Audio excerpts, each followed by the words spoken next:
There's been some really incredible games in the Forgotten Realms universe over the years, and I'm a huge fan of them. I also started reading the Drizzt books last year, and they are fantastically written books with larger-than-life characters. Drizzt in particular is a well-written, complex character with real depth. He's extremely powerful, yet vulnerable due to the hardships he has gone through in his life. There's really endless possibilities when it comes to making a game starring Drizzt and his friends, but regardless if it's an open world or scripted linear action game, that game would have to include a strong narrative based off the books.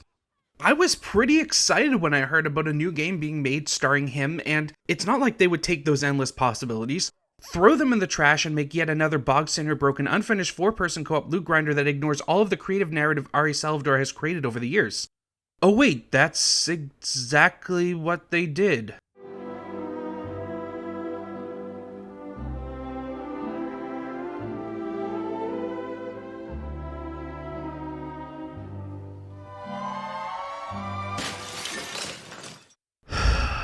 Let's get into it. So for starters, while playing through the game, I did see some people enjoying Dungeons & Dragons Dark Alliance for what it is, and that's completely fine. I do think this style of game could have worked, even if it is the least interesting style of game they could have made for such amazing characters. So when it comes to narrative, they do pull some things from the books, but everything is extremely superficial and in the background. Basically, it's set after the 4th book, although you do not need to have read them to know what's going on, since the story is almost non-existent. There's very short cutscenes before a few of the levels, but they do not tell any sort of cohesive narrative outside of there's bad guys, go kill them. The Crystal Shard is calling out to the evil forces of the Dale, and it's your job to stop them. Even though there's huge backstories to each character you can play as, you will not see or hear about any of it, which is a real shame. Each character is ground down to their most basic qualities, and outside of a few throwaway banter lines, you'll hear over and over the characters do not interact with each other in any meaningful way. It's such a waste of great characters, but this is what happens when a company sees a marketable IP and wants to profit off it by doing less than the bare minimum. As far as gameplay goes, there is some potential here, although the game is so buggy it can be easy to miss. You start off getting thrown into the main hub with no explanation to who you are or really what you're doing. There's a map in the main hub you use to select missions, one of which is a tutorial. However, if you set your game to online, the mission is grayed out, and I didn't even realize there was a tutorial till halfway through the game after I had figured out everything for myself. The game is linear and has 3 levels per zone, 18 in total, which does seem like a decent amount, although some of the levels are very samey, especially later on. The first few levels actually seem like a lot more care went into their design, as they have a more interesting layout. They must have run out of development time because the last few areas felt extremely rushed. And the level design is nothing short of something we've seen countless times before. While there are secrets to find, the levels are mostly linear, and you'll have groups of bad guys to fight every so often along with a boss at the end. There's no scripted action set pieces outside of 2 or 3 boss fights, mostly just random groups to fight, and that's it. You can play with 1 of 4 characters, although they have said more will be coming in future updates. Drizzt is a dual-wielding scimitar user who uses speed and agility to overcome his foes. Brunor is your standard fighter using a battle axe and shield.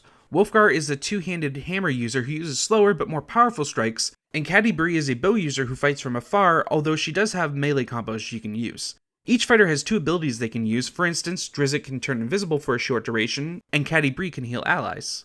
Each character also has an ultimate move they can unleash once their ultimate meter fills up. On top of those abilities, you can also buy moves in between missions that will allow you to perform special combos. Using them temporarily drains your max stamina. Yes, there's a stamina meter because Dark Souls has a stamina meter, so everything has to have a stamina meter now, whether or not it makes sense for the gameplay. When your group hits certain combo meter levels, it refills your stamina bar, so if you're playing in a group, it almost never runs out, especially in the later game once you get better gear. While some attacks will need to be dodged, there's a heavy emphasis on parrying. It does work okay when you're playing in single player, but while you're playing online, unless you're telepathic and parry before the enemy starts an attack animation, your parry won't work. There is a lock-on system, but it zooms in the camera so far that you won't be able to see your target. This is why you will see me swinging wildly into air because the lock-on function was simply unusable. The biggest issue is that all of the melee fighters feel almost identical to each other despite the fact that they really shouldn't. Also, Caddy Bree's range combat feels extremely awkward. Like the game wasn't even designed for it, but they jammed it in there anyways. Also, I ran into one of the most obnoxious bugs I've ever encountered where half the time when I was aiming my bow, she would throw a melee attack instead of shooting the bow.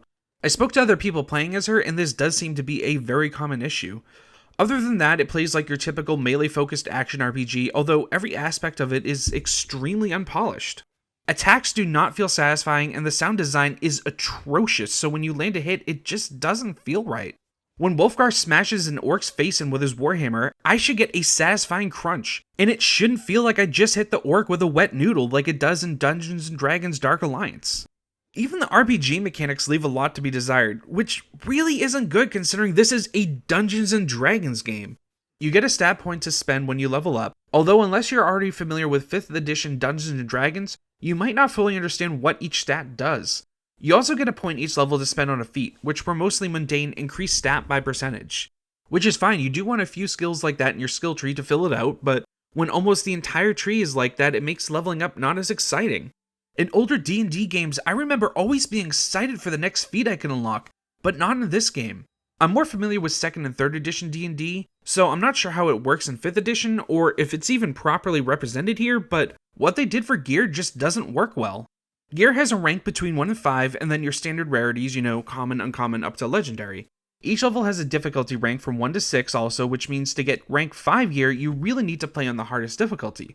Which means the gear system is incredibly awkward and non-linear because at certain points you won't be able to play on higher difficulties, so you won't be able to improve your gear. This is due to the difficulty levels being completely broken, as sometimes you will select a difficulty option that is technically below your gear score, but you'll get 1 or 2 shotted, making the level nearly impossible. Also, enemies do not seem to scale to each individual party member, like it does in almost every online co-op game now, so unless you're playing with people your level, you really won't be able to progress. Now, you can technically play the game in offline single player. It's not an enjoyable experience, as the game was clearly crafted from the ground up to be played in a group, but yes, you can technically play it solo. I did a mix of both and became a real chore in later levels playing solo, so I did start to mostly play the multiplayer. But I had real difficulty finding people my level, so I always had to play on lower difficulties, which meant I wasn't really getting any new gear, which is kind of the whole point of a loot grinding game. The rank system just didn't work in this setting, and I really can't believe they didn't realize that while working on the game. I also can't believe they didn't notice the insane amount of bugs and glitches. A more accurate statement would be that they did notice them, but they were forced to release the game anyways. And sadly, this has become the norm now in gaming, especially in live service games. Release a half-finished broken game with almost no content, make a post-launch roadmap, and promise to fix the game in the upcoming years.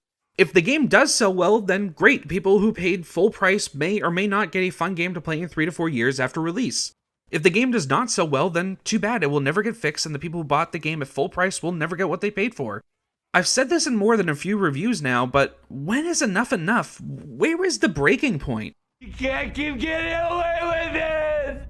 Gaming companies have been taught that they do not need to release a functioning game to make money, just the promise of one. I actually could have had this review out a day earlier if not for a game-breaking bug, and having to do a level over and over till it finally worked. And that's not including basically everything else in the game not working at one time or another. The game is extremely short also, you can easily clear it in under 10 hours. And due to the game being completely imbalanced, there's multiple exploits to get gear and experience quickly. I even made a video on it already. Like I said at the beginning of the review, there are people who are enjoying this game, and I wish I could have been one of them.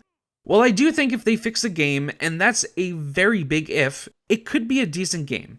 But that will take years of work and complete overhauls of several aspects of the game just to get it functional. Then after that, they have to add in quality content. So if you are interested in the game, I would say wait at least a year, if not longer, and pick it up on an extreme sale. Chances are this game will get abandoned after the first paid DLC and will never get fixed. Rating a game like this is almost impossible, it's an unfinished game. Yes, it has potential, but I could say that about almost every other broken, unfinished game that gets released. The fact is that right now the game is unfinished, glitchy, has several gameplay systems that need a complete overhaul, parts of the combat need to be redesigned, and there's very little content. So I'm going to give Dungeons & Dragons Dark Alliance a 4 out of 10. And I'm not happy about it considering how big of a fan I am of the Forgotten Realms and the Legend of Drizzt books. After Cyberpunk 2077 and the backlash that received, there was some hope that publishers had taken notice and would maybe start to release games in a more finished state. But that doesn't seem to be the case. Apparently the gaming industry has yet to hit rock bottom, which is a little scary. Anyways, I do have a few other reviews I'm working on, specifically Scarlet Nexus and Mario Golf Super Rush, so I'll have those out next week hopefully. If you did enjoy the video, be sure to hit the like button and subscribe. Thanks so much for watching, I'll see you all in the next video.